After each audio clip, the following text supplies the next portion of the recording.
Hi guys, it's Jeremy Pound with Juicy Results. I'm here with Kate from the Marketing Divas, and we wanted to let you on a little conversation we were having.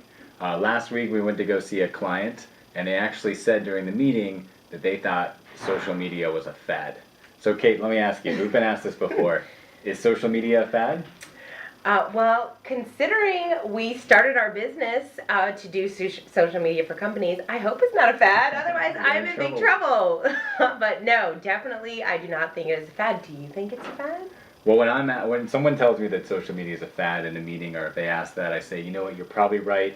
It's just a 15-year fad, and then eventually it'll be replaced by something else. But you might as well take advantage of it while it's working. Absolutely. So, the thing that I always like to bring up is that if you look at the email marketing trends, which most people that say social media is a fad probably used to say email marketing was a fad, and now they're doing it. And you know what? Now if you look at email marketing, it's decreasing. People are using it less. How are they spending that time or getting that information?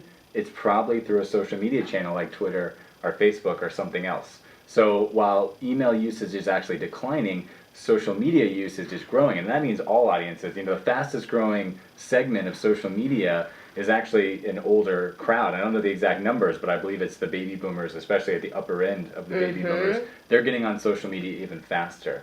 And so everybody talks about how people are coming on Facebook and teens aren't using it. Well, they're still using social media. So whatever the platform is may change, but I think the world is more connected than ever, and that's not going to change, right? No. Absolutely not. It is really interesting. Brands, people are really connecting with brands and companies. How often do you look at somebody, you find a new company or a brand that you like, and what do? You immediately go to their Facebook page to see what they have going on, to see some of the photos that they're posting. So I know the brands and companies that I really enjoy, and like they've got their little things that they do. Maybe it's like every Friday they post a different pic or something that you can get excited about. That they have going on. So it's that way that you can really connect with people on a daily basis. Email is one of those things where you can't be sending out emails every single day and expect that people are going to be using them and reading them. Not for long. Well, yeah, exactly. They'll be gone.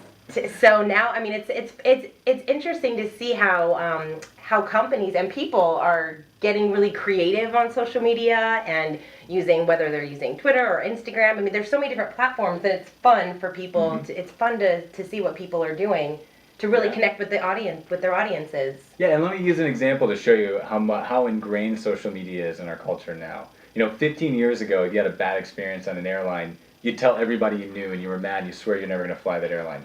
5 or 10 years later, you'd go on the internet and you'd tell everybody. Today, you tweet the airline, or you expect a response. You expect to be able to go right to them and hear back, and if not, it's catastrophic. Absolutely. So the way our expectations of interaction with brands and with companies dramatically changed. Yeah, that is really true. I was actually on a flight when I went up to Inbound in Boston, and I went and I found JetBlue on Twitter, and I'm like, I'm going to tweet them something because, even just to see if they would connect back with me. I thought it was just a fun way to connect with someone. So it's definitely different times, and we're seeing a lot of different trends. But like you said, from email, I mean, even search, the way that people are searching, and when everyone's talking about SEO and being found online, and social media is becoming increasingly more important to get found online. I mean, SEO is obviously an important part of 100% of your internet strategy. And yeah, Google has admitted that their algorithm has been updated to include what they call social signals as a ranking factor. And what that means is that if you have content that people are sharing and liking, especially on Google Plus, but also on Twitter and Facebook, then that actually elevates the likelihood that will rank when people are searching. And that's brand new. When I say brand new, I mean the last couple of years, but it's only going to grow. So if SEO is important to you, then I think social media has to be important to you too. Yeah. And while your competitors are out there saying that social media is a fad, you can get some real ground on them by doing that.